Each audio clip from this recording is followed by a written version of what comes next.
Thank you for auditing the Always Positive New Music Review Show, hosted by a French professor who sometimes, I don't come across super positive. When I reviewed the Rolling Stones album, I was very critical of it in certain ways.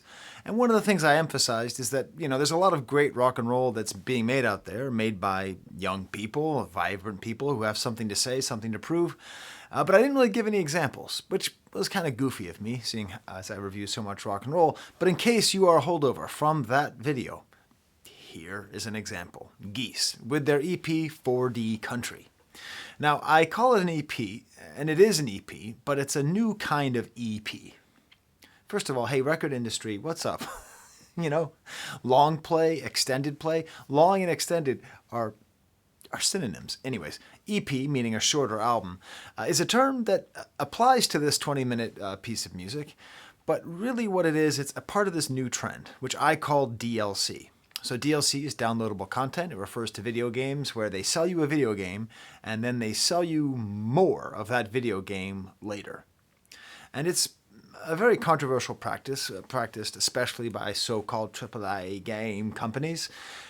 But I like it because I don't buy that many video games. And so when I do, I want to play those games more. So if it's Zelda or Mario Kart, whatever, I just want more of what I like.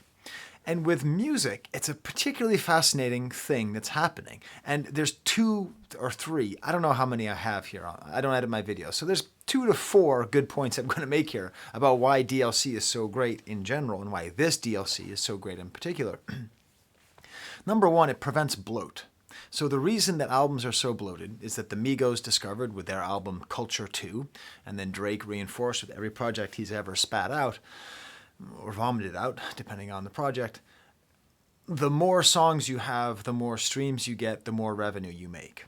So it has basically done a job on albums, right? Because you have this commercial interest. If you want to eat, if your publicist wants to eat, you need to have 3 or 4 extra songs on there. So that means that a lot of albums lack the cohesion that they might have had in the past. Because in the past, all you want to do is sell an album, and then you got the album. Now you want to have songs streamed. So DLC helps to prevent the bloat because it creates an additional revenue stream. Take, for example, Boy Genius. Their album was a perfect album. Great. Perfect length. Then they can release new songs. And those new songs get streams, which then has the benefit of having people revisit the album that they might have stopped listening to a couple months ago.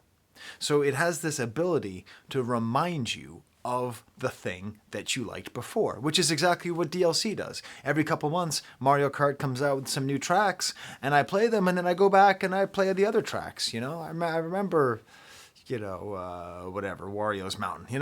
Like I remember all the stuff that I liked. Except the only difference is Nintendo doesn't get paid $1, whatever, a fraction of a cent every time I play Wario's Mountain. So it's this great way of sustaining attention and reminding you of these great albums. And it's cool because it encourages better editing. And it does this thing where it reminds you of what was so good about the album in the first place. And if you don't know, Geese's album 3D Country is definitely in the running for Album of the Year. And it's cool because most of the DLC albums I've reviewed are all Album of the Year contenders. The Boy Genius album, JPEG Mafia and Danny Brown, and this. Longtime viewer, Tigo Tigas Tigo, he changed his name. But anyways, suggested that I have a category in my end-of-year awards for DLC of the year, and I think I'm going to do it. And it's going to be hard to beat this by Geese. So Geese, if you haven't seen my review before, I talked about how jealous I am because when I was a freshman in college, I delayed a year to try to make it with my band, and we were just some young guys who really liked each other's company and liked making music, and they have the kind of success that I hoped to have. They are, I would say, in the running as the best rock band in America. I'm trying to think of the other bands that might be in contention. Hippocampus, I think, could be in contention, but their recent projects have sort of strayed from rock and roll, and I don't know. They might just be pushing at my limits too much, or maybe I'm just too narrow-minded to really appreciate what they're doing as much as I appreciate their old stuff. And so that's where I think Geese is. And apparently someone told me in some comment or somewhere that they mentioned on a live stream that they saw my review and liked it. So, what's up, Geese? Hi. We should do an interview sometime. Except I get so nervous about doing interviews that it ruins my whole week because I just get so nervous. But it'd be fun. And what this DLC reminds me of is that they're just such a listenable band. And that sounds like it's a backhanded compliment, but it's not. They are really fun to listen to and just put on and have fill up the house. When I think about other great rock bands that are there now, that are in this kind of lane of virtuosic young people, right? When you think of, Black Midi, Black Country New Road, Squid, that kind of British school of it all, even Hippocampus, to be an American, sometimes the precision of the music can make it not conducive to just sort of listening. You have to listen, with a capital L with your headphones in and go, Their work really exists great on that spectrum of just able to listen and rock out and be able to listen so carefully. What I love about this bit is it's a goof. 4D Country, it's a goof. The whole thing. It's a goof in a good way. It's like these are really talented young people who like each other. And if you get young, talented people who like each other in a studio, they're going to goof around. They're going to make lots of great music, lots of interesting, neat stuff. I think that 3D Country is better for not having these songs on them, but I also think 3D Country is better for these songs existing because this is filled with all these fun instrumental ideas. There's a vibrance to it. And this is the thing that you just hope never goes away. I talk all the time about the most important thing about rock music is the cohesion of the band, right? So I think the greatest example is Radiohead as a band that manages to stay cohesive as a band. They are still just young people who like making music together, even though they're 10 years older than me and they don't make music together very often. They still have that feeling when they play together. And there's a freedom and a joy in that. And this 4D Country EP DLC by Geese is just filled with that kind of joy. Like early Beatles, or Black Country New Road, or first couple of Wu-Tang Clan albums. You know what I mean? Just that joy and pleasure. And it's seen very clearly in the first track, 4D Country, which is a tongue-in-cheek redo of 3D Country, the second track off their 3D Country album. When I first heard it, I got confused because I was like, this is the same. This is the same song. This is the exact same song. What is this? And then you see there's 2 extra minutes of just unexpected freak out music. Just multiple guitars speaking all over. This guitar is swiping up and down, shifting in the channels. Really hard-working, super fun drums. It's it has this feel of they're just losing their mind and everything's falling apart and they're not going to do anything that makes any sense. And then they kind of all snap together at the same time. And there's this beautiful little drum line, some computer sounds, and then it manages to go back to the main jam of the song. Hit me, and these gospel voices that keep coming back. It's just that fun. It's that joy that comes with young people who like each other making art. It's a really simple way to put it, but there you go. Next track is Jesse. Little kind of funk groove. It's funny because in the beginning I'm like, oh, this is Juvenilia. And when I say beginning, I mean the first 3 notes of the song. I'm like, this is just going to be a rip-off of Sweet Jane by Velvet Underground, Dun, dun, dun, dun, dun, dun, dun, dun, dun. What about Stars Baker, Jim? But then it's not at all. It's just the first 3 notes, but then the chords go to a different place. And his vocal performances on this thing, insane. Women eagle on my shoulder. This old dog is dying. Slipping down the holy mountain. That's the level of variance that he has. And this is the thing I talked about a lot in the first album. When you have a lead singer who's so distinctive, who sings in such a way that is easily imitatable, right? Anyone can just do their woman eagle on my shoulder, super over-exaggerated low. But what this EP really helps me to see is just his talent in phrasing and his choices and the idiosyncrasies of going super low to super high. And then, as I said in the last review, his lyrics are just great. I mean, woman eagle on my shoulder. I don't understand what that means, but it feels like vaguely fascist. I don't even know what it is. This old dog is dying, slipping down the holy mountain. I can be your anything. I can be your anything. And then this weird angry part. You liar, dark rider on fire. It has this effect, and I don't know why this is in my head, but it reminded me of Jim Morrison. It reminded me of the Doors. But I see that on my notes. I don't really remember why. So if you know why, tell me in the comments. But that's just the first half of the course. They do this great thing where they never leave things super simple, but they never sound like they're trying to make things complicated, which is a hallmark, in my opinion, of a tasteful band. And taste is a hard thing to quantify, and it's a very subjective opinion. So you might disagree. It might be possible that you hear this and you just go, they're trying too hard, which is a fair, even though I just made you look like a schmuck, it's a fair, ungenerous appraisal of this kind of development in the chorus, and it becomes fully gospel-like. And I do like how the gospel elements of 3D Country are in this EP. I believe in your power. These intricate descending guitar lines, and then I swear to God, there's a little Herbie Hancock sound in the post-chorus, like from goo gip boo gip boo gip goo gip. Is that Watermelon Man? Is that the name of that song? I forget, but tell me in the comments what song it is. Oh, if you like this video, by the way, smash the like button, subscribe. If you leave the letters AVAA, I will leave a heart on your comment no matter what. Like and subscribe. I already said that part. I'm trying to get to 100,000 subscriptions so that my kids can be proud of me and feed my ego. Anyways, so I swear there's like a Herbie Hancock style sound here in the back. And then the second verse is just wild with double voices. I'm going to be doing a lot of, I guess, classic rock comparisons.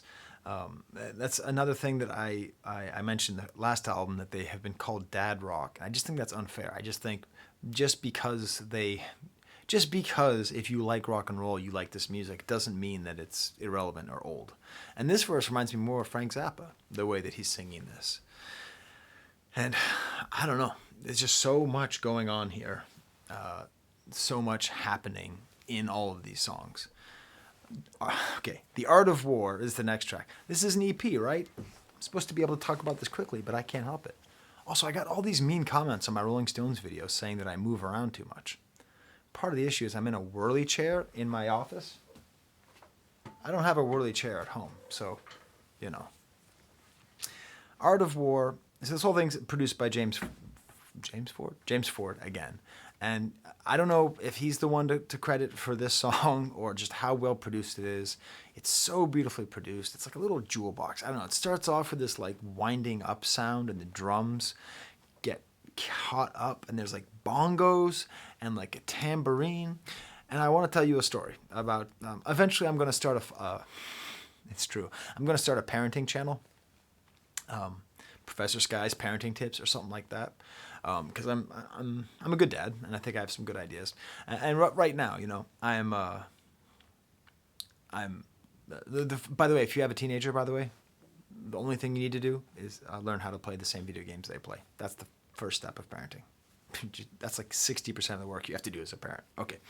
But with a baby, so I have a baby professor, and that baby, like, I love music, and I love and what I do is, instead of just playing music, I count off the music for her, so I do 1, 2, 3, 4. I always find the beat, and I do that. And she enjoys it so much that whenever she hears music, she gets excited. And even though she's only 13 months, she starts counting, but she does it like this.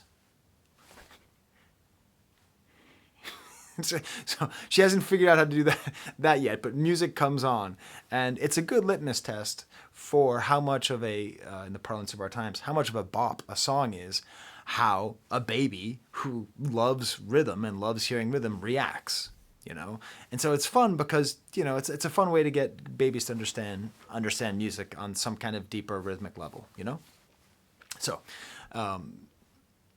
so I was listening to this song, and just the vocals are so insane. And you can just listen to them and just go, yeah, whatever, cool, they're fine. But if you actually listen to them thinking about the way measures are broken down, measures of 4, 1, 2, 3, 4. This whole song starts off with this weird wind-up. And then the vocals come in between the 1 and the 2. It's very unsettling and unsatisfying.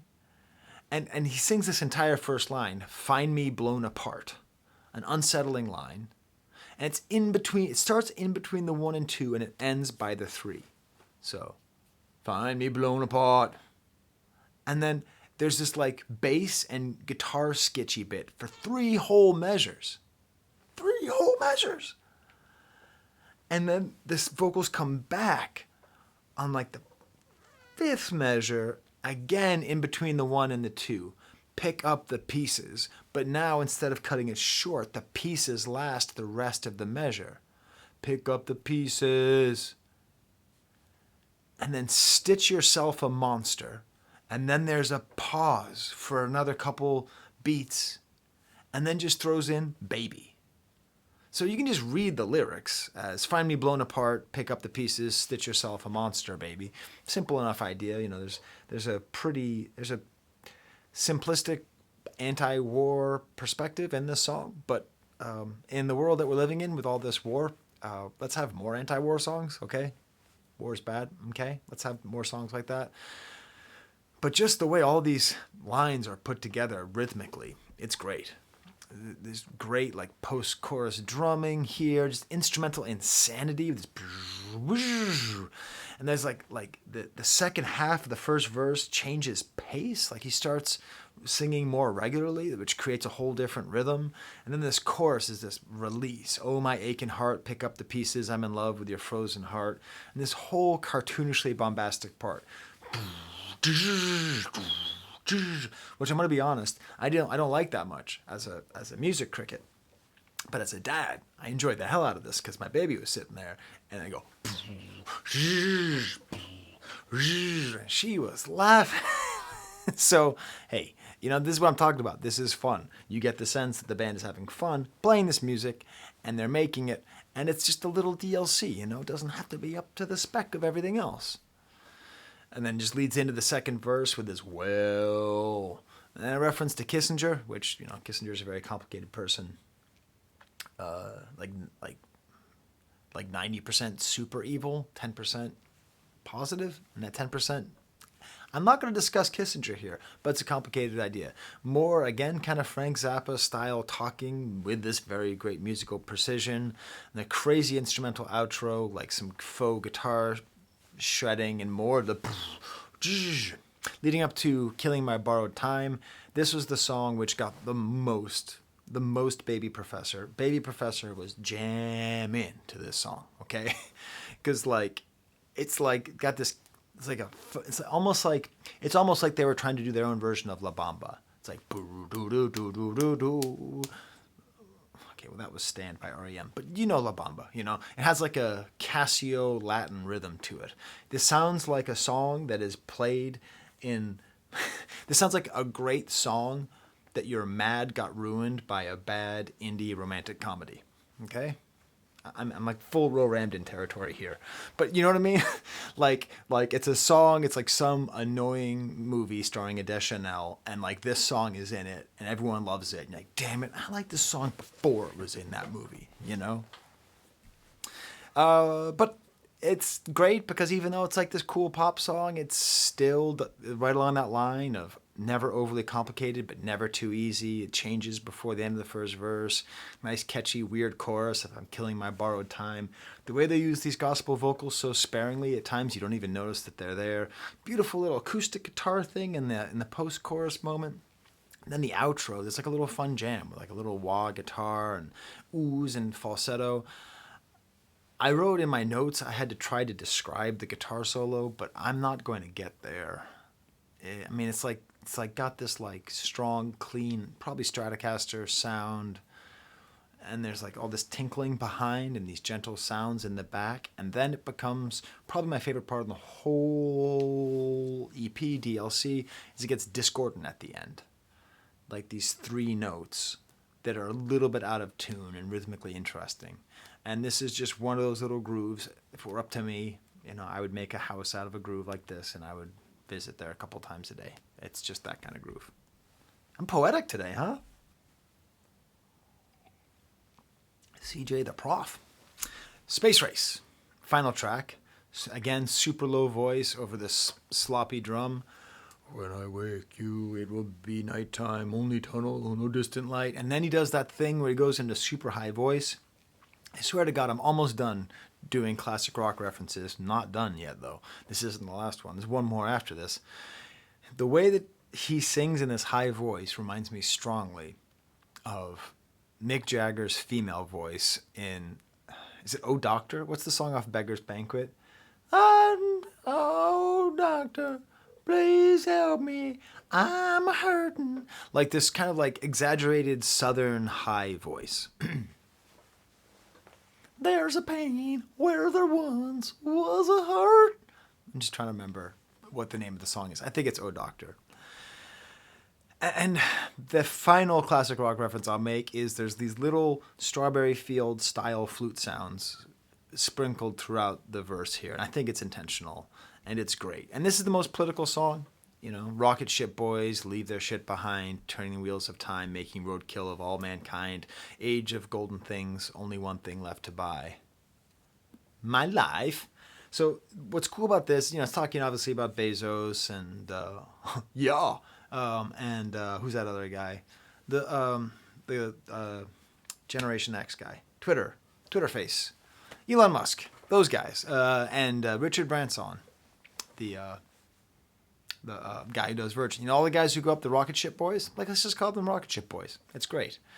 And I love this idea, the only thing left to buy is my life. And the way that he screams it. I did a Borat impression, but it doesn't sound like Borat. It actually reminded me, the first time I heard it, and this was wild, it reminded me of the seagulls from Finding Nemo. Mine, mine, mine, mine. And then, in the instrumental jam, he starts singing, hi, hi, hi, hi, hi. And it sounds exactly like the seagulls. And I'm realizing these kids, these kids are what, 19, 20, 21, 22, who cares? They're so young, it's stupid.